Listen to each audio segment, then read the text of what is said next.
जय मसीह की 1 year Bible study दिन 22 रोमियो अध्याय 10। हे भाइयों, मेरे मन की अभिलाषा और उनके लिए परमेश्वर से मेरी प्रार्थना है कि वे उद्धार पाएं, क्योंकि मैं उनकी गवाही देता हूँ कि उनको परमेश्वर के लिए धुन रहती है, परंतु बुद्धिमानी के साथ नहीं, क्योंकि वे परमेश्वर की धार्मिकता से अनजान होकर और अपनी धार्मिकता स्थापित करने का यत्न करके परमेश्वर की धार्मिकता के अधीन ना हुए, क्योंकि हर एक विश्वास करने वाले के लिए धार्मिकता के निमित्त मसीह व्यवस्था का अंत है, उद्धार सबके लिए। क्योंकि मूसा ने यह लिखा है कि जो मनुष्य उस धार्मिकता पर जो व्यवस्था से है चलता है वह उसी से जीवित रहेगा, परंतु जो धार्मिकता विश्वास से है वह यूं कहती है। तो अपने मन में यह ना कहना कि स्वर्ग पर कौन चढ़ेगा, अर्थात मसीह को उतार लाने के लिए, या अधोलोक में कौन उतरेगा, अर्थात मसीह को मरे हुओं में से जिलाकर ऊपर लाने के लिए। परंतु वह क्या कहती है, यह कि वचन तेरे निकट है, तेरे मुंह में और तेरे मन में है। ये वही विश्वास का वचन है जो हम प्रचार करते हैं कि यदि तू अपने मुंह से यीशु को प्रभु जानकर अंगीकार करे और अपने मन से विश्वास करे कि तू परमेश्वर ने उसे मरे हुए में से जिलाया, तो तू निश्चय उद्धार पाएगा। क्योंकि धार्मिकता के लिए मन से विश्वास किया जाता है और उद्धार के लिए मुंह से अंगीकार किया जाता है, क्योंकि पवित्र शास्त्र ये कहता है, जो कोई उस पर विश्वास करेगा वह लज्जित न होगा। यहूदियों और यूनानियों में कुछ भेद नहीं, इसलिए कि वह सबका प्रभु है और अपने सब नाम लेने वालों के लिए उद्धार है। क्योंकि जो कोई प्रभु का नाम लेगा वह उद्धार पाएगा। फिर जिस पर उन्होंने विश्वास नहीं किया वे उसका नाम कैसे लें, और जिसके विषय सुना नहीं उस पर कैसे विश्वास करें, और प्रचारक बिना कैसे सुने, और यदि भेजे ना जाएं तो कैसे प्रचार करें। जैसा लिखा है, उनके पाँव क्या ही सुहावने हैं जो अच्छी बातों का सुसमाचार सुनाते हैं, परंतु सब ने उस सुसमाचार पर कान न लगाया। यशायाह कहता है, हे प्रभु, किसने हमारे समाचार पर विश्वास किया है? अतः विश्वास सुनने से और सुनना मसीह के वचन से होता है। परंतु मैं कहता हूँ, क्या उन्होंने नहीं सुना?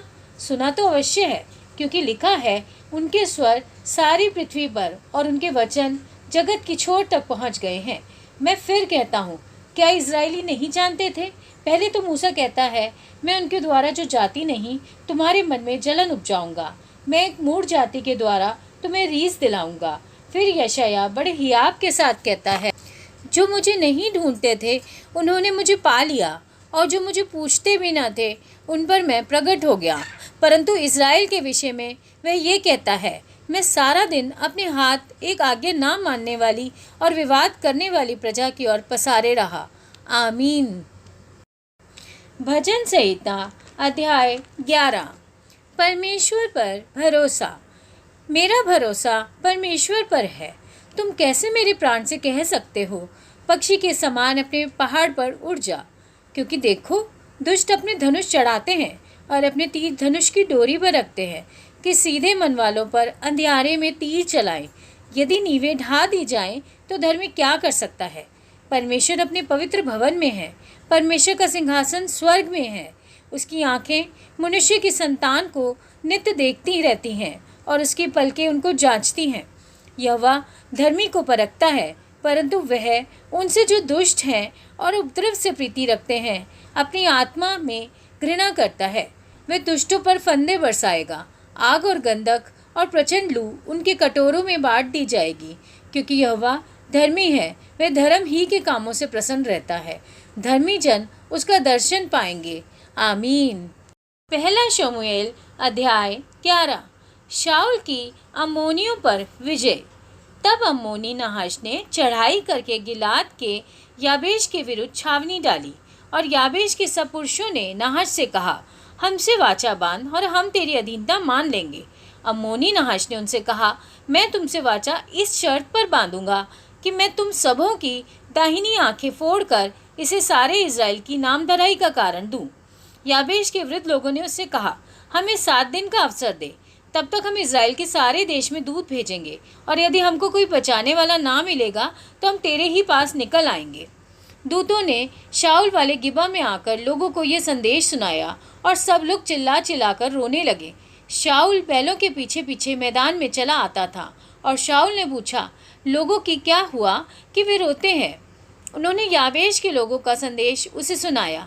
ये संदेश सुनते ही शाऊल पर परमेश्वर का आत्मा बल से उतरा और उसका कोप बहुत भड़क उठा और उसने एक जोड़ी बैल लेकर उसके टुकड़े टुकड़े काटे और यह कहकर दूतों के हाथ से इज़राइल के सारे देश में कहला भेजा, जो कोई आकर शाऊल और शमूएल के पीछे ना हो लेगा, उसके बैलों से ऐसा ही किया जाएगा। तब यहोवा का भय लोगों में ऐसा समाया कि वे एक मन होकर निकल आए। तब उसने उन्हें बेजिक में गिन लिया और इज़राइलियों के 3 लाख और यहूदियों के 30,000 ठहरे। और उन्होंने उन दूतों से जो आए थे कहा, तुम गिलाद में के याबेश के लोगों से यूँ कहो, कल धूप तेज होने की घड़ी तक तुम छुटकारा पाओगे। तब दूतों ने जाकर याबेश के लोगों को संदेश दिया और वे आनंदित हुए। तब याबेश के लोगों ने नहाश से कहा, कल हम तुम्हारे पास निकल आएंगे और जो कुछ तुमको अच्छा लगे वही हमसे करना। दूसरे दिन शाऊल ने लोगों के 3 दल किए और उन्होंने रात के अंतिम पहर में छावनी के बीच में आकर अम्मोनियों को मारा और धूप के कड़े होने के समय तक ऐसे मारते रहे कि जो बच निकले वे यहाँ तक तितर बितर हुए कि 2 जन भी एक संग कहीं न रहे। तब लोग शमूएल से कहने लगे, जिन मनुष्यों ने कहा था क्या शाऊल हम पर राज्य करेगा, उनको लाओ कि हम उन्हें मार डालें। परंतु शाऊल ने कहा, आज के दिन कोई मार डाला न जाएगा, क्योंकि आज यहोवा ने इज़राइलियों को छुटकारा दिया है। तब शमूएल ने इज़राइलियों से कहा, आओ हम गिलगाल को चलें और वहाँ राज्य को नए सिरे से स्थापित करें। तब सब लोग गिलगाल को चले और वहाँ उन्होंने गिलगाल में यहोवा के सामने शाऊल को राजा बनाया और वहीं उन्होंने यहोवा को मेलबलि चढ़ाए और वहीं शाऊल और सब इज़राइली लोगों ने अत्यंत आनंद मनाया। आमीन।